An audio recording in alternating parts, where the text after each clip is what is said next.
बस्तर का जो दरबा इलाका का जो जीरम गांव है, वैसे तो जीरम गांव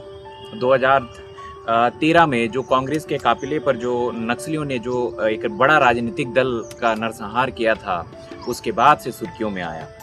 वैसे में अगर बात की जाए तो मौजूदा हालात जो कि इस पूरे घटना को लेकर के अब तक के 13 साल हो चुके हैं पूरे, लेकिन आज भी उन इलाकों में जो बाशिंदे हैं, कहीं ना कहीं बुनियादी जो सुविधाएं हैं उनके अभाव में आज भी जीने को मजबूर हैं। अगर हम बात करें तो सड़क जो होता है हमेशा से किसी भी इलाके के लिए रीढ़ की हड्डी मानी जाती है, क्योंकि विकास की जो रफ्तार है सड़क से होकर के जाना होता है। लेकिन आज भी कई इलाके ऐसे हैं जो राष्ट्रीय राजमार्ग से जुड़े हुए हैं, लेकिन उन इलाकों में जो की बात की जाए तो जो सड़क मार्ग है वो अब भी उन इलाकों में नहीं है। यही वजह है कि उन इलाके के जो ग्रामीण हैं आज भी पैदल चलने को मजबूर हैं। उन इलाकों में आज भी जो की बात की जाए तो दोपहिया वाहन या बाइक से भी जाना बड़ी मुश्किल से जाना पड़ता है।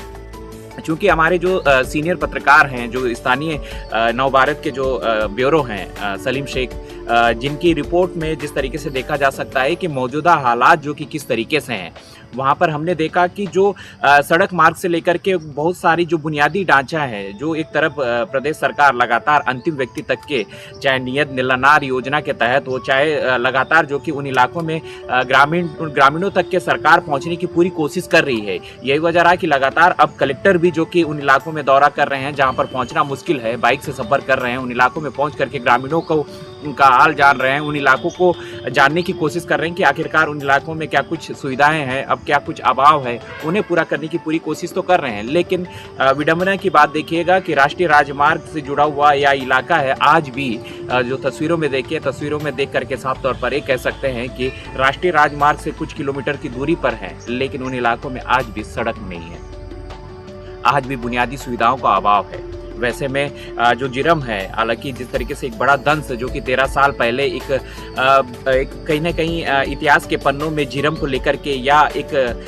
दर्ज कर दिया गया है कि जिरम में एक नक्सलियों का एक बड़ा हमला हुआ था, जिस पर बात की जाए तो राजनीतिक दल के काफिले पर जो कि हमला किया गया था, कांग्रेस का जो शीर्ष नेतृत्व है वो उसे पूरी तरीके से खत्म कर दिया गया था। बुनियादी सुविधाओं का अभाव है। सवाल है आखिरकार इन इलाकों में